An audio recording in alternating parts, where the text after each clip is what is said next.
ये मर जाएंगे लेकिन कागज नहीं दिखाएंगे। कुछ भी हो जाए हम कागज नहीं दिखाएंगे। याद कीजिए वो दौर जब पूरे देश में यह आवाज गूंज रही थी। ये वो वक्त था जब भारत सरकार CAA यानी नागरिकता संशोधन कानून लेकर आई थी। उस वक्त इस कानून का ऐसा दुष्प्रचार किया गया और इसे मुसलमानों के खिलाफ साजिश बताया। कानून पड़ोसी देशों के पीड़ित अल्पसंख्यकों को नागरिकता देने वाला था, लेकिन इसे भारत के मुसलमानों की नागरिकता छीनने का कानून बताकर मोर्चा खोल दिया गया।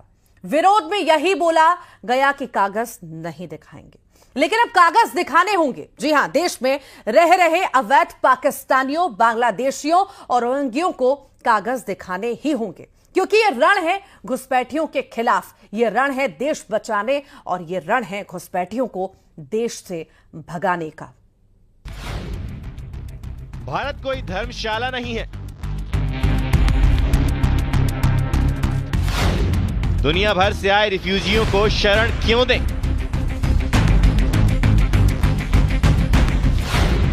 हम खुद 140 करोड़ लोगों के साथ संघर्ष कर रहे हैं।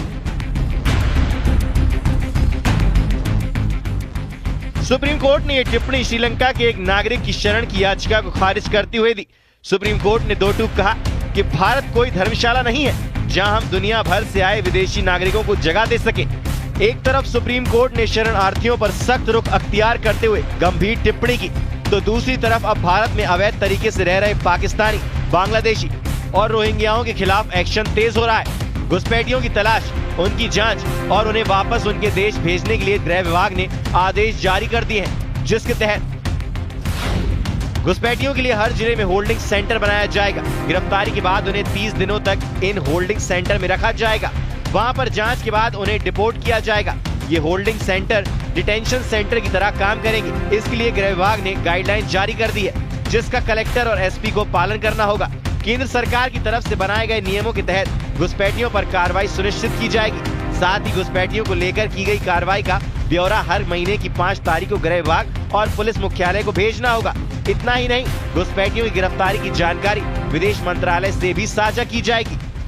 तो घुसपैठिए हैं, अवैध रूप से रह रहे हैं, बिना वैध डॉक्यूमेंट के रह रहे हैं, उन सब के खिलाफ लगातार कार्यवाही हो रही है। आने वाले समय में और उसको सुव्यवस्थित ढंग से चलाने का काम करेंगे।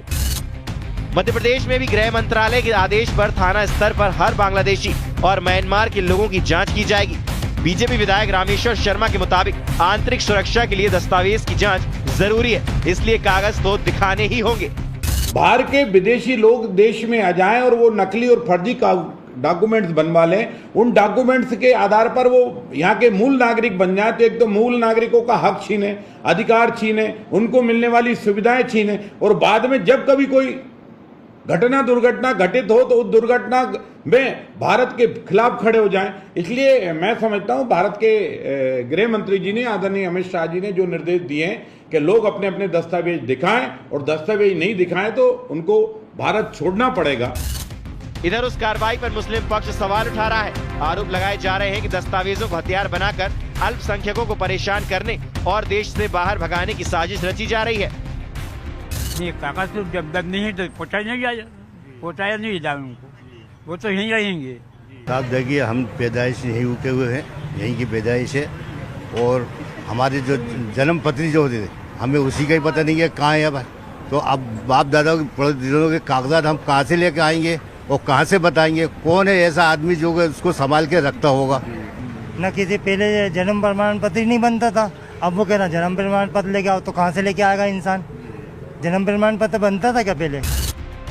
पहलगाम हमले के बाद भारत ने जिस तरह से सख्ती उठाते हुए पाकिस्तानियों को देश से निकाला था, उसी कड़ी में कदम आगे बढ़ाते हुए अब घुसपैठियों पर एक्शन की तैयारी है। देश के कई राज्यों में पाकिस्तान, बांग्लादेश और म्यांमार के लोग बिना दस्तावेज रहते पाए गए हैं, लिहाजा अब उन्हें देश से खदेड़ने के लिए एक्शन मोड में काम किया जा रहा है। भोपाल से रमाकांत दुबे और रायपुर से युगल तिवारी, News 18।